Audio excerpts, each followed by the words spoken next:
Bien maintenant, si nous regardons une lentille standard, ce que fit Fresnel, c'était de tailler la chose comme ça. Il est très bon pour étudier la physique, mais en 1821, beaucoup de marins faisaient naufrage en mer parce que leurs navires heurtaient les rochers et les phares n'étaient pas très bons. Même s'il avait une très mauvaise santé, il venait de réaliser tout cet autre ouvrage. Il fut invité à y jeter un œil comme une sorte de petit boulot, lui et son frère, jusqu'à la fin de sa vie, 6 ans plus tard. Ce qu'il fit, c'est qu'il prit cette lentille et la cassait en 2 sous-parties, et nous pouvons les analyser. Vous pouvez aussi produire un faisceau de lumière parallèle des lentilles de Fresnel, comme vous le feriez dans un phare ou avec le signal d'une station au sol. Vous pouvez rendre le prisme légèrement différent et produire différentes épaisseurs jusqu'à en arriver à un point où vous l'utilisez à l'envers. Mais ceci est connu comme un négatif de lentille de Fresnel. Pas positif comme celle-là. Cela fait que le faisceau diverge. C'est ce qui est utilisé dans l'éclairage public. L'État les apprécie en donnant un faisceau doux et estompé. Et les gens ici sont des concepteurs d'éclairage de scène et ceci est un plan de coupe numéro 223. Combien de personnes ici ont grandi avec ces derniers? S'il y avait un top 20 des luminaires les plus importants de tous les temps, l'angle poise serait probablement l'un d'entre eux. Même si vous n'en avez jamais utilisé un, les numéros 123 et le numéro 23, dont on parlera plus tard, une lanterne des plus importantes. Et si vous étiez dans le sous-sol du métro, vous verrez les cercles de la lumière lorsque vous êtes de près et de loin. Ils paraissent beaucoup plus lumineux. Sur une station courbe comme celle-ci, sans aller sur les rails, vous pouvez voir le faisceau malgré tout. Prenons 2 verres de montre et plaçons-les bord à bord pour former une lentille biconvexe mais contenant de l'air. Rendons étanche cette lentille grâce à de la pâte à modeler que l'on enroule sur les bords. Plaçons cette lentille dans un aquarium rempli d'eau rendue diffusante par de la poudre de lait et à partir de la gauche de l'écran, envoyons sur elle un faisceau laser vert. Translatons le faisceau incident vers le bas. Le faisceau émergent est de plus en plus dévié vers le bas. Si nous translatons le faisceau incident vers le haut, le faisceau émergent est de plus en plus dévié vers le haut, ce qui caractérise bien une lentille divergente. En effet, il s'agit ici d'une lentille d'air plongée dans l'eau. Remplissons maintenant la lentille avec de l'eau en écartant légèrement les 2 verres de montre. Plaçons cette lentille dans l'air, où nous faisons brûler de l'encens pour visualiser les faisceaux grâce à la diffusion des particules, et translatons le faisceau incident vers le haut. Le faisceau émergent est de plus en plus dévié vers le bas. Si nous translatons le faisceau vers le bas, le faisceau émergent est de plus en plus dévié vers le haut, ce qui cette fois caractérise une lentille convergente. Premièrement, il a remarqué qu'il y avait une différence entre les ondes sonores et ondes lumineuses. Si nous devions écouter ces 2 ondes sonores qui auraient des fréquences très similaires, 256 Hz et 260 Hz, environ 4 Hz de différence, vous entendriez le son entre les deux que le schéma représente. Vous verriez en fait 4 Hz de réverbération entre les deux. Ce serait comme écouter 2 chanteurs à la fois, vous obtiendriez un son oscillatoire. Ce que l'on appelle des pulsars. Pourquoi je parle des phénomènes du son alors que nous parlons de lumière? C'est parce qu'il n'y a pas de pulsar équivalent en éclairage. Le fait que la lumière n'a pas cet effet nous dit quelque chose sur la lumière. Parce que la sonorité des ondes qui pulsent agissent en coupe longitudinale comme un ressort où les particules d'air se rapprochent et puis se raréfient de nouveau. Mais la lumière ne se comporte pas comme ça. Fresnel se dit qu'elles ne peuvent pas être longitudinales. Quelques lois de la réflexion étaient déjà connues, ainsi que les lois de la réfraction, mais il ajouta plusieurs règles à celles-ci. Si nous regardons ce morceau de verre et que nous y faisons réfléchir de la lumière, l'éclairage qui a une ligne normale à angle droit, que nous avons marqué ici avec un N, toutes les petites animations qui ont une ligne normale ont un N vert, cela signifie qui vient à angle droit par rapport à la page. Tous les angles sont mesurés par la ligne normale. Ce que nous trouvons est que l'angle d'incidence est égal à l'angle de la réflexion, et vous pourriez penser que c'est évident, mais voici la preuve. C'est déjà une idée utilisée il y a 200 ans auparavant, appelée le principe de moindre action de Fermat. Cela signifie que le temps temps qu'il faut à la lumière pour aller de A à B serait le temps le plus court, et donc tout ce mélange de Pythagore et de principe du temps le plus court pour deux angles qui sont les mêmes. L'autre chose, la deuxième loi de la réflexion dans les écoles, car ils vous enseignent seulement la deuxième loi, et la première loi est celle-ci. Elle est moins évidente, mais c'est le fait que la normale, le rayon incident et le rayon réfléchi soient toujours dans le même plan, et ils seraient toujours alignés ensemble, et comme ça l'est avec la réfraction. Si nous faisons briller une lumière incidente sur un morceau de verre, elle plie, et cela se plie selon la longueur d'onde de la lumière, quoi que ce soit qui concerne la science dépendante de la longueur d'onde est dit dispersif, appelé dispersion. Ici encore, cette loi était connue d'un homme appelé Snell, avant Faraday, et il a travaillé en utilisant le principe de moindre temps de Fermat. Un objet lumineux, représenté ici à gauche par un crayon, à travers une lentille convergente, permet de former une image. Lorsque l'objet à gauche change de position, l'image à droite change de position. D'ailleurs, elle est renversée et change aussi de taille. Un projecteur de diapositive possède un objet lumineux, ici, une lentille, et forme une image plus grande que l'objet sur un écran. Chaque point de l'objet lumineux, comme ici la mine du crayon, émet une multitude de rayons lumineux. Ces rayons sont déviés par la lentille convergente et convergent en un point, ici, ce qu'on appelle le point image. Ici, nous avons le point objet qui émet les rayons et les points images où les rayons se croisent.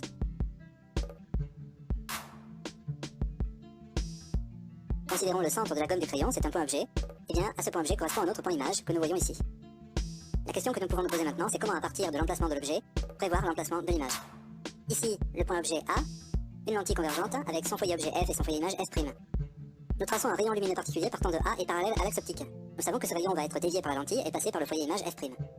Traçons un autre rayon particulier passant par le foyer objet F, émis par le point objet A. Nous savons qu'à la sortie de la lentille, il sera parallèle à l'axe optique.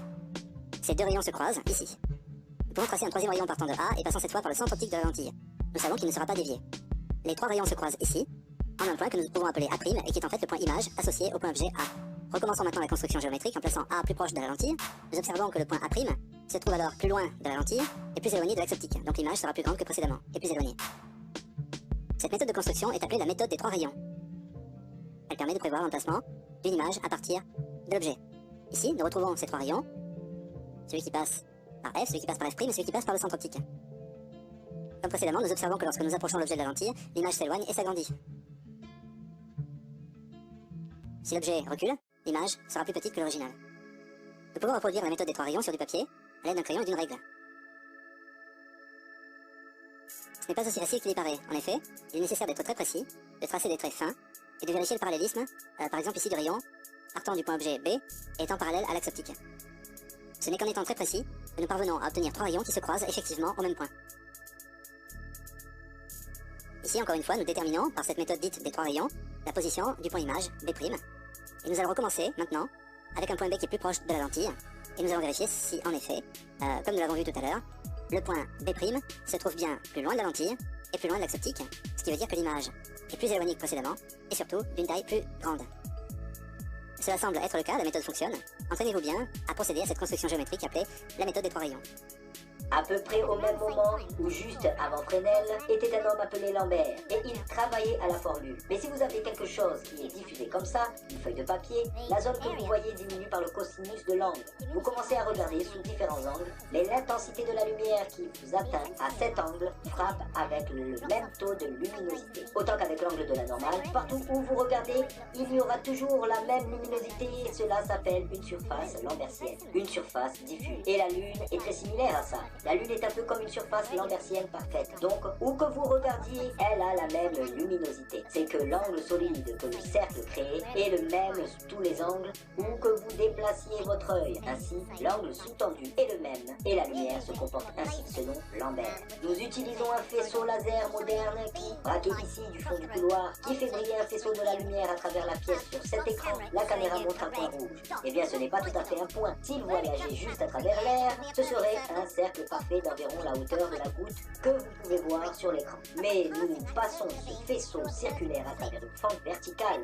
Si la fente était large et que nous commencions à la réduire, ça agit comme une ouverture et en coupe les bords. Mais la chose surprenante que Thomas Young découvrit était que quand cette fente arrive à l'ordre d'un millimètre de diamètre ou moins, au lieu de rendre le faisceau de la lumière plus étroit, il commence à se répandre. Le glissement est d'environ 1/2 millimètre de large et vous pouvez voir qu'il s'est étalé. L'emplacement de la tâche circulaire sur une bande peut être 5 fois plus large que ça l'est en hauteur. C'est le passage de la lumière à travers une seule fente unique. Ce que je vais faire maintenant, ouvrir une deuxième fente juste à millimètre à droite de la première. Cette deuxième fente fera une autre tache de lumière presque identique à celle-ci, mais je vais compenser très légèrement, ce qui produira 2 taches de lumière, l'une au-dessus de l'autre. Quand Thomas Young a fait cette expérience, il s'attendait à ce que la luminosité soit 2 fois plus forte. Ce qu'il a vu en fait, c'était ça. Les 2 taches de lumière ont créé des bandes étroites de clair et sombre, de sorte que les 2 plus importantes caractéristiques de la double fente de Young, c'est qu'une fente une fois en dessous d'environ 1 mm commence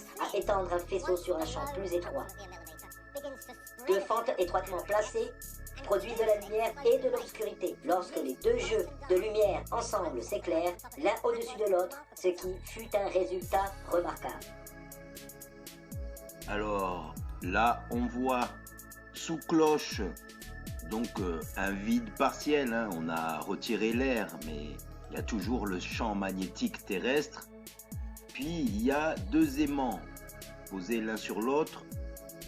Et donc on voit que le plasma, là j'ai mis un ralenti, hein, bien sûr, un ralenti plus un accéléré, un autre ralenti et tout. Donc on voit l'image nettement, c'est des ondes, hein. On voit des ondes sur la partie du plasma du dessus. Et quand on regarde bien, sur le bas aussi.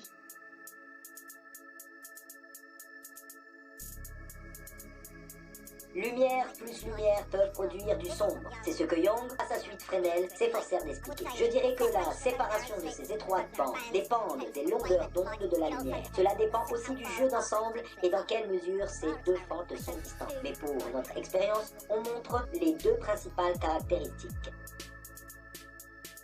Alors là, les ondes sont pas visibles à l'œil nu, mais on voit le magnétisme.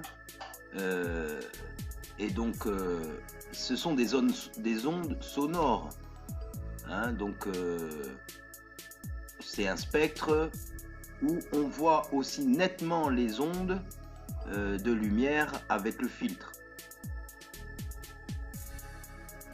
De ce que Fresnel a fait, regardons l'analyse de cette expérience.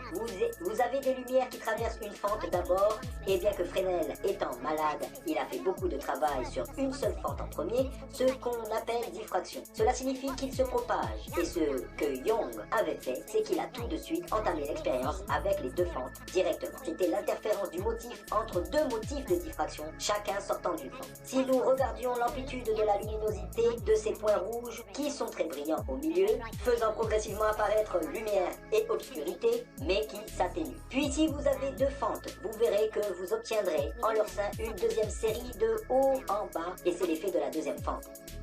La méthode de Fresnel fut différente, et plutôt que d'avoir 2 fentes, il a fait un prisme connu maintenant comme le biprisme de Fresnel.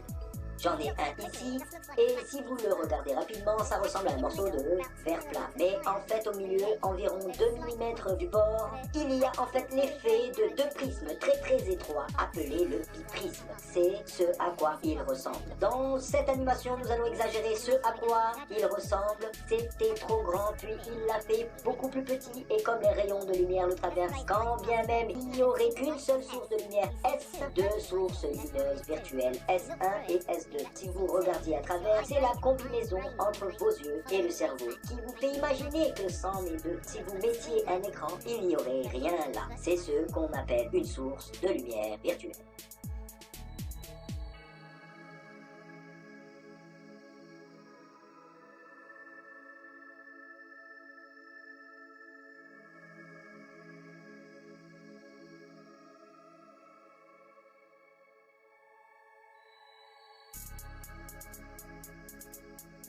J'ai ici un morceau de calcite appelé le spathe d'Islande, qui est biréfringent, autrement dit, qui a la propriété de double réfraction. Si je le tiens en regardant à travers cela jusqu'au panneau de sortie, je vois un rayon de lumière ordinaire passer tout droit au travers et je vois le signe exit. Mais il le réfracte 2 fois et vous voyez un deuxième rayon ici. Depuis environ 150 ans, personne ne pouvait expliquer pourquoi cela arrive pour la double réfraction, appelée biréfringence. Et il a expliqué expliqué la biréfringence tandis que personne d'autre ne le put, ce qui a vraiment donné une base solide pour la théorie des vagues de lumière. Alors il pensait qu'une onde était comme ça. Elle se propage à droite. L'énergie est à angle droit par rapport à elle. Ce que nous avons ici est un aimant qui donne un champ magnétique horizontal et nous allons passer un courant électrique qui est vertical, donc perpendiculaire. Ignorer le mercure, c'est juste pour la conductivité de l'ensemble. Et si nous le connectons, vous devriez voir que le conducteur est en rotation. Ce fut la première démonstration de l'effet moteur.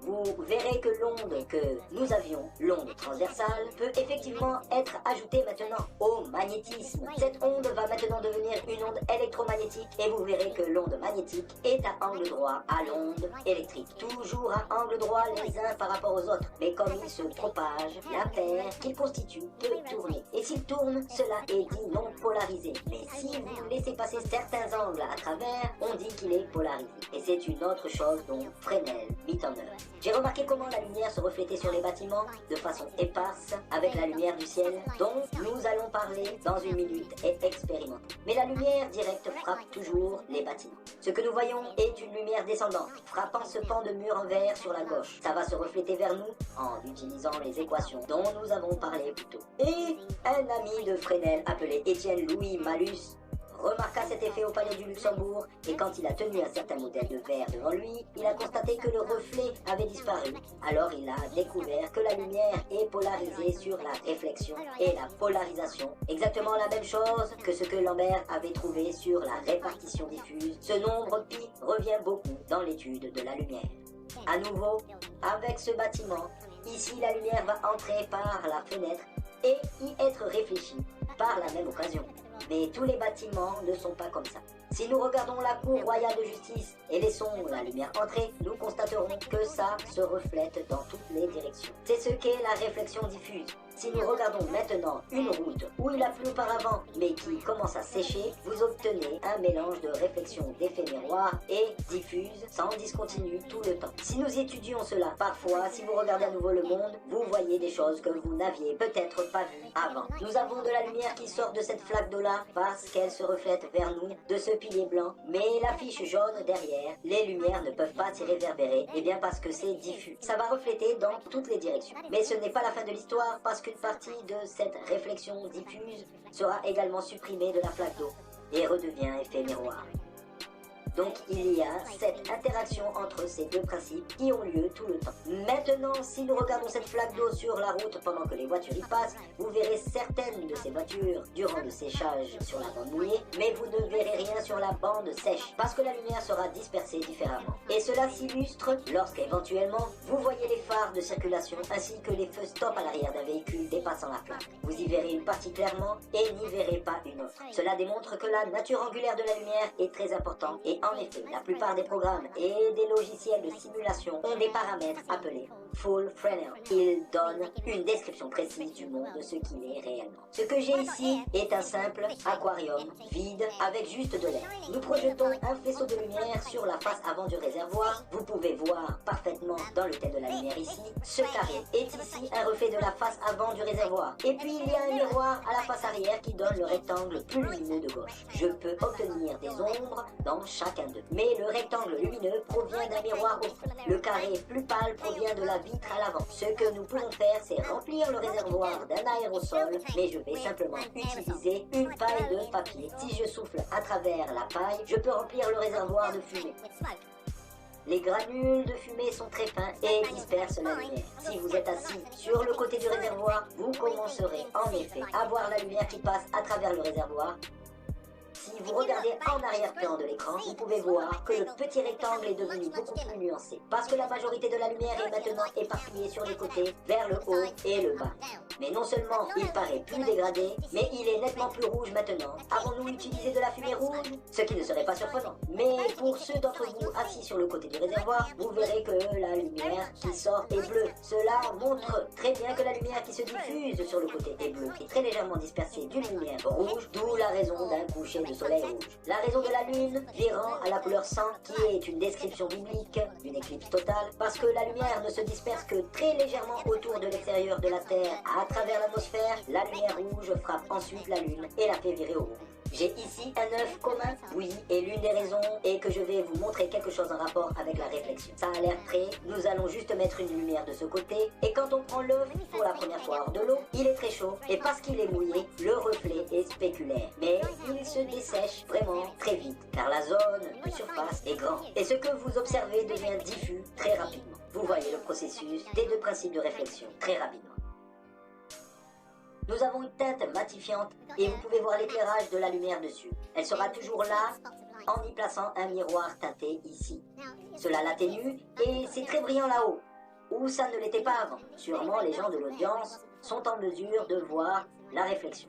Eh bien cela démontre juste la différence entre les deux. Il y a une autre idée que je souhaite aborder.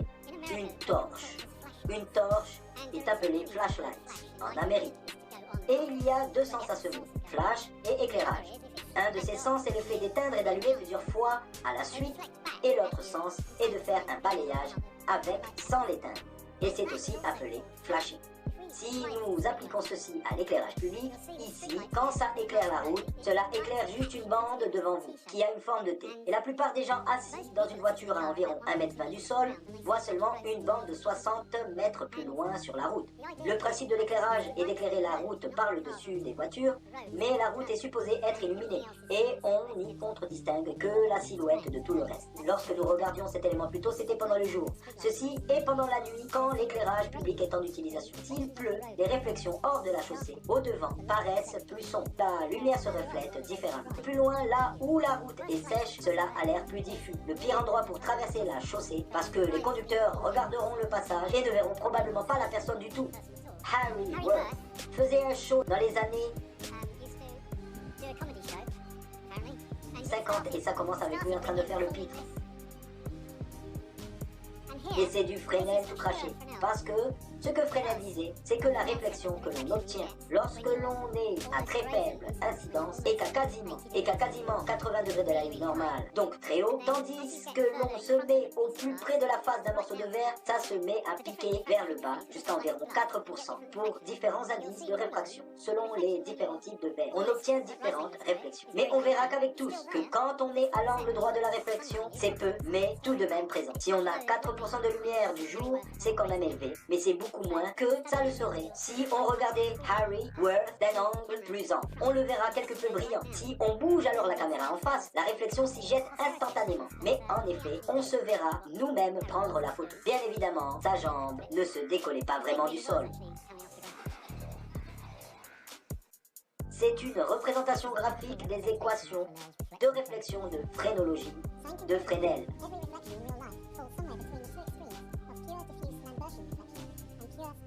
On voit maintenant un bocal avec des billes plastifiées à l'intérieur. Mais ce que Fresnel ne savait pas à l'époque, c'était une chose qu'on appelle hydrogel, de l'acrylate de sodium. Si on tire ceci hors du bocal, ce sont en fait des petites billes faites de ce matériau. Lorsqu'on les remet dedans, elles disparaissent à nouveau. Et c'est parce que l'indice de réfraction des deux matériaux sont les mêmes. Et si on prend ce résultat pour le mettre en équation, on obtient 0. Bien qu'il s'est écoulé 200 ans, Fresnel l'avait prédit. Il est parfois bon en science de prendre un résultat anodin et de juste le tester, afin de voir si ça fonctionne correctement. C'est de l'hydrogène. Et si on applique certains de ces principes à une galerie d'art et que le pan gauche que nous voyons avec diverses peintures sur le mur, on verra la distorsion de la lumière sur les murs. Et décidons vers lequel nous irons. Certaines peintures sont illuminées, mais le mur est diffus. Et si juste un instant on imagine que le mur entier était fait de verre, on obtiendrait une cacophonie d'interréflexion partout. Et ce serait un beau foutoir. Et si nous retirons ce mur de verre, on a un Van Gogh qui est illuminé et pendant qu'on le regarde à distance, il paraît clairement visible. Et au fur et à mesure que l'on s'en approche, on constate qu'il y a de la lumière dans le chemin et l'on peut à peine voir ce que l'on veut. On ne peut pas bien voir le visage. Lorsqu'on se tient en face, une partie de cette réflexion de l'autre mur disparaît. Quand on se tient plus près, on verra ce qui s'est produit. Une fois à proximité, l'éclairage a heurté les murs comme expliqué auparavant. Si on devait déplacer l'éclairage des peintures, ce qui toutefois frappera le visiteur, c'est le changement selon les différentes zones, d'où la vision est bonne ou non, selon la variation du reflet de la lumière sur la vitre de la peinture. Dès que la lumière se déplace, les angles changent. Concernant cette peinture illuminée à outrance, si nous déplacions l'éclairage en faisant sorte que ça se passe, si on avait un petit enfant avec nous et que nous éclairions la peinture pour un adulte, le petit pourrait toujours être ébloui. Et puis, si on prend l'enfant pour le mettre à hauteur d'épaule, il la verrait vraiment clairement pour la première fois. Et désormais, nous passons à notre prochaine expérience pour faire une étude des bulles. Une autre chose ayant à voir avec l'interférence des couleurs obtenues dans les bulles. Par quoi sont causées les bulles? Par une chose appelée interférence à couche mince. Et c'est souvent appelé à tort phénomène optique d'iridescence. C'est le fait que la bulle soit si fine que la lumière y rebondit à l'avant de la surface en se diffractant et se réfractant à travers la couche mince, puis est reflétée à l'autre surface. Et ces deux faisceaux interfèrent l'un l'autre. Ce que nous plaçons ici, c'est une bulle de savon et on va projeter son image sur le mur ici. Nous allons baisser les lumières maintenant. Ceci est une bulle verticale. Tandis que le savon redescend sous l'effet du champ magnétique terrestre, les couleurs s'ordonnent de façon définie parce que l'épaisseur de la bulle au-dessus est un peu plus mince que ça l'est vers le bas. Si la bulle n'éclate pas prématurément, si elle résiste le temps nécessaire, on constatera que ça tournera au noir complet en son sommet. Et lorsque ça devient noir, c'est seulement la moitié de l'épaisseur d'une longueur d'onde de lumière jaune. C'est juste pour vous montrer ô combien une couche mince doit être fine. Quand vous voyez de l'huile sur la route, lorsqu'il a plu, le motif ne dure pas très longtemps, parce que cela devient vite trop épais. Mais vous verrez s'y écouler les couleurs en s'ordonnant de façon définie, dans le même ordre qu'elles seraient si elles passaient à travers un prisme. De notre expérience, la moitié de la partie la plus basse de l'écran est en fait l'épaisseur de la bulle de savon, à peine plus grand qu'environ 1 micron, 1 millième de millimètre. C'est plus grand qu'une longueur d'onde entière de lumière. La moitié du haut a une épaisseur de moins de 1 à 2 longueurs d'onde de lumière. Nous sommes sur la dernière bande de lumière. Le film du savon devient plus mince à partir du haut. Les deux phases sont si proches l'une de l'autre, moins d'une longueur d'onde de lumière, la réflexion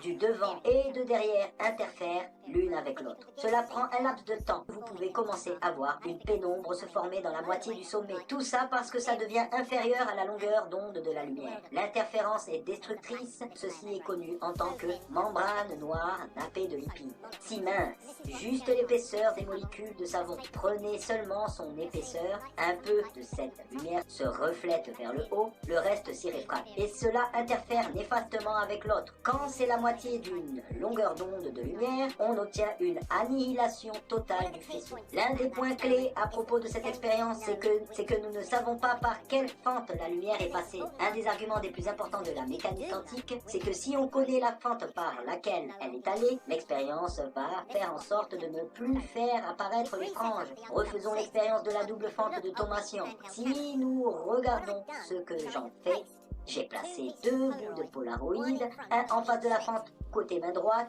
Le Polaroid polarise la lumière à 45 degrés vers la droite et la fente côté main gauche polarise la lumière à 45 degrés vers la gauche.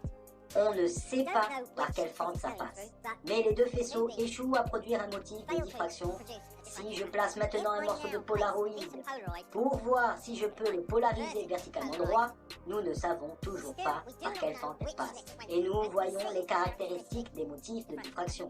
Si je le prends à 45 degrés, on sait maintenant que la lumière rentre par la fente côté main droite et le motif de diffraction se disperse. Si je le positionne à la verticale, on ne sait pas par quelle fente ça passe et ça revient. Si je le mets à 45 degrés, sur la gauche. Et j'ai pratiquement anéanti la pauvre caméra qui peut à peine voir le motif de diffraction disparaître. Si vous trouvez des particules de lumière opposées aux ondes de lumière, elles se comportent de la même manière. C'est ce qu'on a découvert seulement il y a peu. Un photographe a pris une lumière se comportant comme des particules et des ondes en même temps. Et bien que ça soit une expérience qui date, c'est absolument d'actualité. Et Lord Rutherford a dit: Tous ceux qui croient avoir compris la mécanique quantique ne la comprennent pas réellement, parce que c'est assez déconcertant à savoir pourquoi une particule, si vous savez quel chemin elle prend, les deux à la fois ont des motifs qui interfèrent. Alors, il y a des capteurs qu'on utilise beaucoup, ça s'appelle des capteurs magnétiques. Et notre laboratoire, par exemple, développe beaucoup de capteurs magnétiques pour beaucoup d'applications. Alors en fait, les capteurs magnétiques, il y en a partout. Vous en avez par exemple presque 50 dans une voiture. Ça vous donne une idée. Alors pourquoi c'est intéressant? Parce que ça mesure le champ magnétique à distance. Et donc comme vous pouvez le mesurer, vous avez une information qui est transmise. Alors les capteurs magnétiques, on s'en sert pour bien sûr beaucoup de choses, par exemple contrôler l'ouverture de votre porte de frigidaire, mais ça sert aussi pour mesurer des choses très très petites. Et deux applications des capteurs magnétiques qui sont très très sensibles, c'est une application qui est par exemple l'IRM, et une autre application, c'est ce qu'on appelle la magnétoencéphalographe, c'est juste mesurer les champs magnétiques qui sont émis par votre corps et qui permettent de reconstruire ça. Et ça demande des capteurs extrêmement sensibles, et la supraconductivité nous a apporté ces capteurs-là. Il y a deux types de capteurs magnétiques supraconducteurs. Il y a ceux que l'on appelle les squids, en référence à leur ressemblance avec le calamar, et il y a aussi les capteurs mixtes. Ces capteurs supraconducteurs détectent des champs magnétiques très faibles. Donc ces capteurs-là, pour donner un ordre d'idée, ont des sensibilités qui descendent à 10-15 Tesla. C'est-à-dire il faut imaginer que c'est 1 milliard d'un milliard plus faible que le champ terrestre. Donc ça vous donne une idée, mais c'est l'ordre de grandeur du champ magnétique qui est par exemple émis par vos pensées. Quand vous pensez, vous émettez un champ magnétique à cause des courants électriques qui circulent, et ces capteurs-là permettent de le mesurer. Alors, on voit ici du plasma, bien sûr, alors qui est toujours généré avec un aimant. Il n'y a pas d'aimant, il n'y a pas de plasma. Donc, c'est ça qu'il faut bien comprendre. Et là, nous sommes dans le vortex de l'aimant. C'est-à-dire nous sommes dans une zone, voilà, qui est au centre. Donc elle n'a pas le même effet que la face du dessus, la face du dessous, si on peut dire le négatif et le positif. Et on va s'attarder surtout sur le tropique. Alors l'arête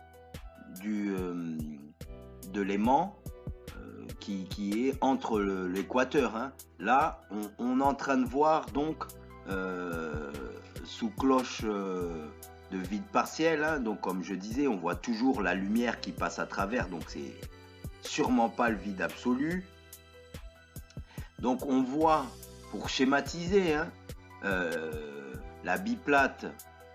Donc, à l'équateur se concentre le plasma, et on voit bien que l'aimant n'est pas en mouvement. C'est la sphère plasmique autour qui est en mouvement. Donc c'est là où on en vient à dire, eh bien, ce que vous appelez la sphère céleste, c'est bien une sphère. Donc une sphère plasmique en mouvement. Et on voit très bien l'éclair qui se place vraiment à l'arête de l'équateur zéro. Et on verra bien, bon là il y a deux aimants l'un sur l'autre. Donc ce qu'on verra surtout c'est voilà cette sphère plasmique et sur l'équateur. Donc là j'ai mis un ralenti sur ces images.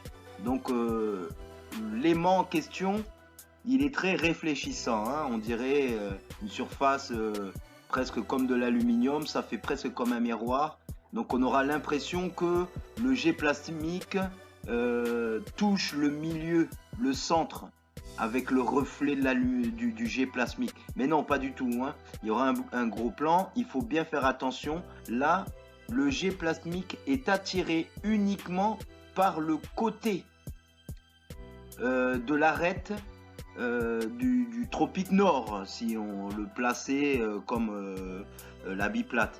Alors regardez bien, là c'est pas le centre, c'est juste un reflet de la lumière du plasma qu'on voit, qu'on a l'impression que le jet va au centre, mais pas du tout, c'est l'arête du tropique nord. Donc on voit bien que aimant plus électricité, certains vont parler de dire ah c'est pas nouveau l'électromagnétisme. Mais oui, mais alors parlons-en. Alors pourquoi c'est toujours l'arête? Pour déterminer le sens de rotation, c'est la règle de la main droite. Utilisant la main droite, pointe le pouce dans le sens du courant conventionnel, du positif au négatif. Avec les doigts pointant vers le champ magnétique, la force de Lorentz, appliquée à la charge électrique en mouvement, sera dans la direction qui fait face à la paume de la main. Jetons un œil sur ce à quoi ressemble le champ d'un aimant. La direction du champ magnétique de l'aimant chemine du pôle nord au pôle sud. La raison pour laquelle l'arc est en rotation comme ça, c'est parce qu'il y a une force de Lorentz qui agit dessus. Une force de Lorentz est la force qu'un champ magnétique applique à une charge électrique en mouvement. Le courant cheminant à travers l'arc interagit avec le champ magnétique de l'aimant. Nous pouvons prévoir précisément la direction de rotation de l'arc tant que nous savons quelle face de l'aimant est le nord. Nous connaissons chaque polarité des électrodes. En utilisant la règle de la main droite, on peut déterminer la direction de la rotation de l'arc de plasma. Si on regarde le vortex à partir de la face nord de notre exemple, l'arc tournera en sens contraire d'une montre. Un autre bon moyen de démontrer la force de Lorentz, c'est en faisant un moteur homopolaire. L'arc et le vortex jouent essentiellement le même rôle, tel que le câble dans le moteur. Tout ce dont on a besoin, c'est une pile, un aimant et quelques câbles.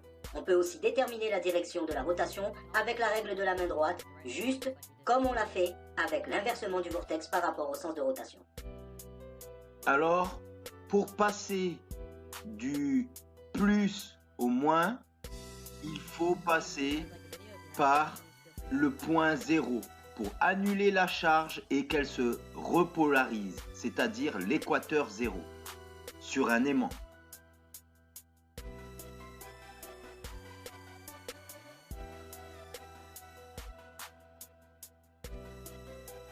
Pour ceux qui ne connaissent pas le principe du générateur électrique, il suffit de faire varier un champ magnétique devant une bobine pour obtenir du courant.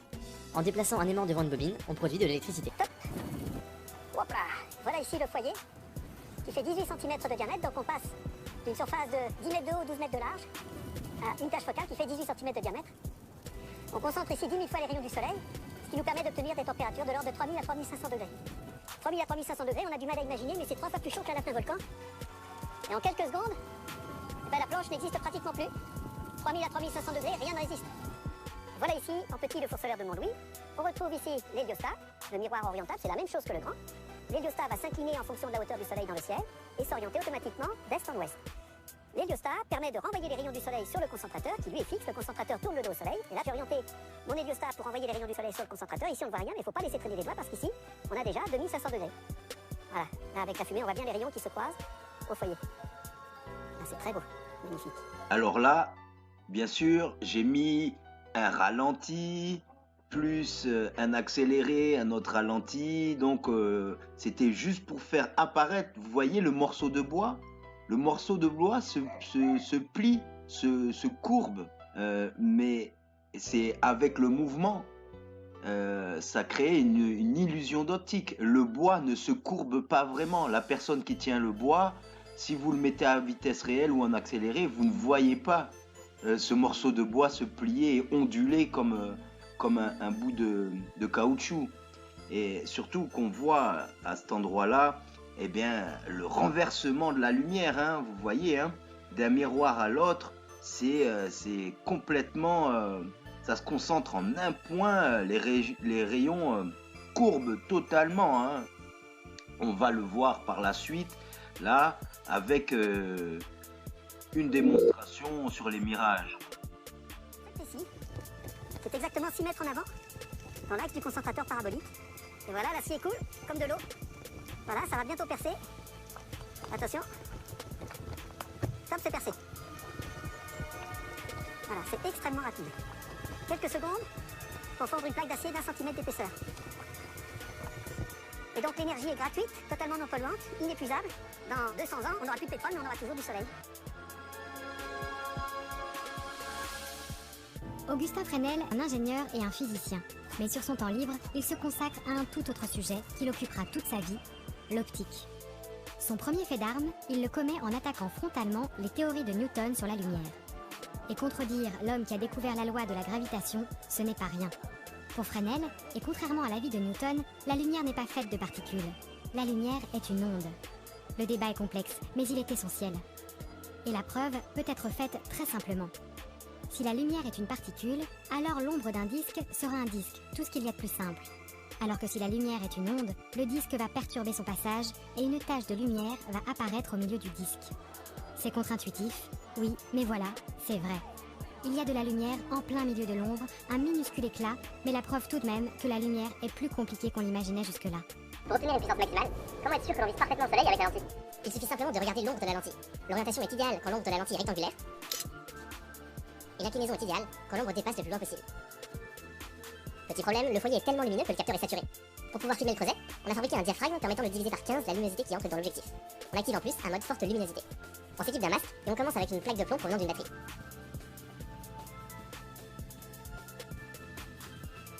La température de fusion du plomb est de 327 degrés. Le plomb fond rapidement et devient parfaitement liquide. On essaye maintenant avec de l'aluminium dont la température de fusion est de 660 degrés. On met des tiges d'alu dans le creuset et on fait chauffer tout ça. On obtient de l'aluminium liquide avec une fine pellicule solide sur la surface. On remet un peu d'alu.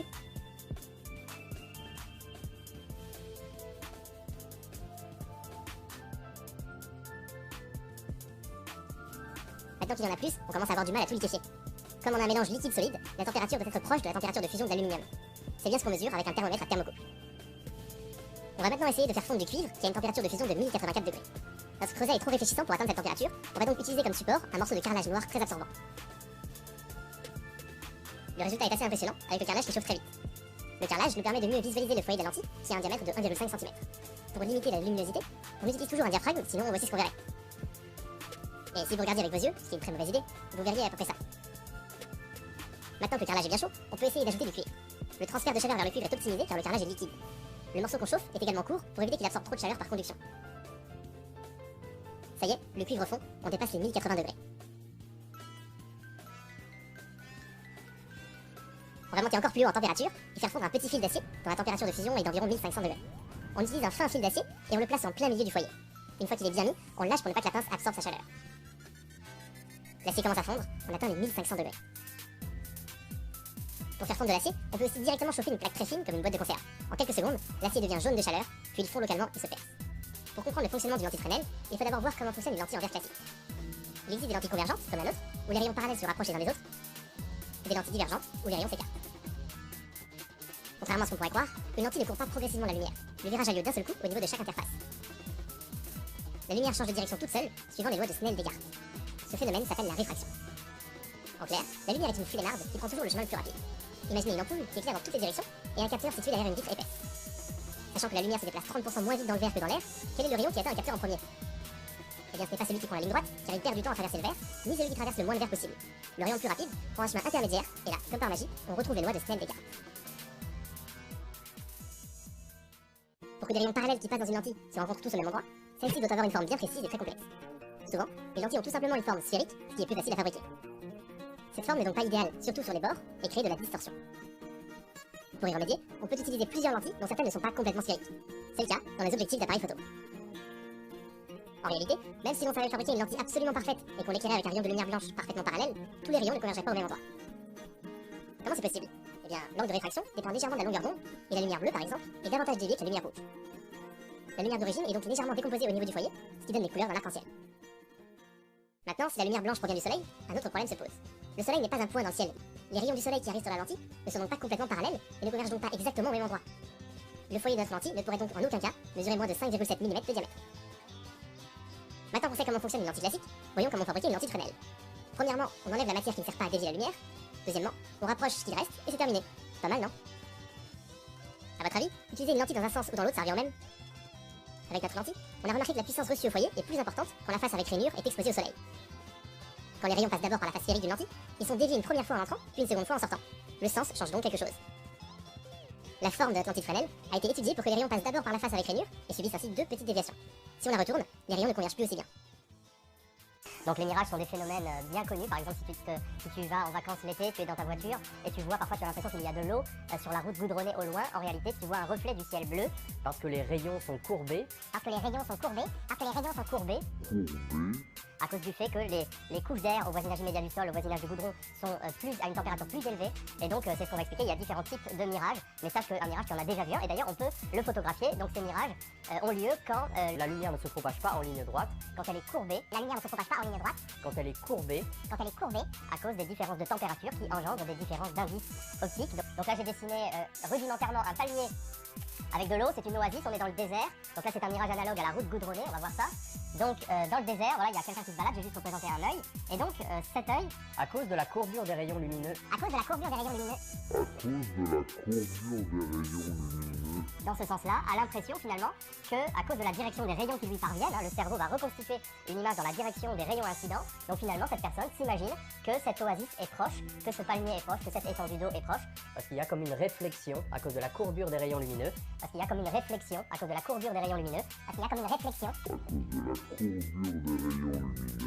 Exactement de la même manière que tu peux voir le ciel se refléter sur la route goudronnée. Alors pourquoi ça? Eh bien parce que les couches d'air au voisinage du sol, au voisinage du sable, dans le désert, sont à une température plus élevée à cause du sable chauffé que les couches d'air qui sont au-dessus. Et donc les couches d'air qui sont au voisinage du sol sont moins denses. Dans un même volume, il y a moins de molécules de diazote, de dioxygène. Et donc l'indice optique, lui, son gradient, le gradient est toujours dirigé vers les valeurs élevées du champ scalaire, donc ici c'est l'indice. Donc l'indice optique, lui, il augmente quand on gagne en altitude, puisque la température, elle augmente dans l'autre sens. Donc ça c'est une règle générale, gradient d'indice et gradient de température varient toujours en sens inverse. Donc voilà un premier type de mirage. Donc peut-être plus fréquemment que d'aller dans le désert et de voir des oasis, c'est le coup du reflet du ciel bleu sur la route des vacances. Autre type de mirage, donc là on est sur l'océan, j'ai dessiné un bateau. Et donc là, On va voir qu'il y a une courbure des rayons lumineux. on va voir qu'il y a une courbure des rayons lumineux, Courbure des rayons lumineux dans l'autre sens. Pourquoi? Parce que cette fois-ci la mer rafraîchit l'air qui se trouve en son contact. Donc les couches d'air sont à des températures plus élevées pour les altitudes plus élevées. Donc le gradient de température est comme ça. L'air est donc plus dense au voisinage de l'eau. Et donc le gradient d'indice est dans l'autre sens. et donc la courbure, Et donc la courbure. En fait le rayon lumineux tourne toujours sa courbure, vers les zones d'indice élevées. Donc l'œil a l'impression qu'il existe un bateau dans le ciel parce que l'œil forme une image dans la direction, dans le prolongement des rayons qui lui parviennent. Et donc on a l'impression comme ça de voir carrément un bateau dans le ciel. Alors il y a des images assez spectaculaires. Donc là on a une image dans le désert, ou plutôt d'être une oasis. C'est une chaîne de montagnes qui se reflète, donc on voit son symétrique dans l'image, donc il se reflète, et on peut recueillir cette image sur un capteur, sur un appareil photo. Et puis on peut également voir le soleil au-delà de l'horizon. On voit que si le soleil est au-delà de l'horizon, on peut le voir, donc ça c'est un effet. C'est de modéliser cette atmosphère en couches. Donc on va prendre un modèle qui représenterait cette situation, c'est-à-dire un modèle pour lequel l'indice va diminuer avec l'altitude, donc c'est ce type de mirage-là. Et donc on considère un rayon lumineux dans un milieu d'indice M0 sur une certaine épaisseur avec un angle alpha 0. Alors attention, cet angle c'est pas l'angle de la normale au dioptre, puisque la normale au dioptre N0, N1 c'est cet angle-là, donc c'est pi sur 2 moins alpha 0, l'angle d'incidence. Et donc ce rayon va progressivement donc atteindre des milieux d'indice de plus en plus faibles. On voit que quand l'indice diminue, le rayon s'écarte de la normale, donc l'angle I1 est plus grand que l'angle I0. Donc ça se passe à chaque fois qu'on passe d'un milieu plus réfringent vers un milieu moins réfringent. Donc progressivement, le rayon s'horizontalise, exactement de la même allure que ici. Les rayons progressivement vont se rapprocher, vont s'éloigner de la normale, donc vont être de plus en plus horizontaux, jusqu'à ce que on atteigne ce qu'on appelle l'angle de réflexion totale. Donc quand on dépasse cet angle-là, on voit que le rayon en fait va revenir donc symétriquement, il se réfléchit totalement. Et ensuite on voit donc que les rayons vont suivre une trajectoire complètement symétrique par rapport à ce point, puisqu'on revérifie les lois de Descartes avec les mêmes angles, mais cette fois-ci en descendant. On pourrait très bien par le principe de retour inverse de la lumière revenir comme ça. Donc là ici on aura l'angle alpha 0.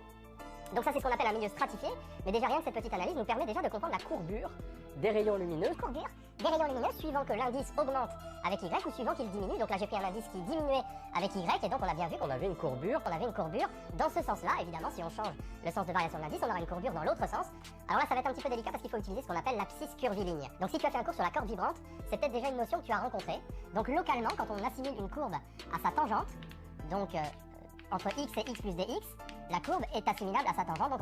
Donc ici, on a dy, ici, on a dx. Et ici, on a un petit morceau de courbe, donc par passage à la limite, qui devient pratiquement un petit morceau de droite, c'est la pente, c'est la tangente à la courbe. Et donc ici, on a ce qu'on appelle ds. Donc ds, c'est un petit morceau de courbe. Donc S, c'est ce qu'on appelle l'abscisse curviligne, c'est ce qui permet de mesurer la distance parcourue. On va voir, c'est un outil mathématique très puissant sur une courbe. Parce que si par exemple tu prends un point origine et que tu veux calculer la distance sur une courbe, tu peux intégrer ds. Donc l'abscisse curviligne, c'est l'intégrale de ds entre deux points, A et B par exemple. A et B, tu veux mesurer la distance parcourue sur la courbe. N'importe quelle fonction y de x, tu vois, tu peux intégrer ça entre deux points et calculer sur n'importe quelle courbe la distance parcourue. Ça s'appelle l'abscisse curviligne.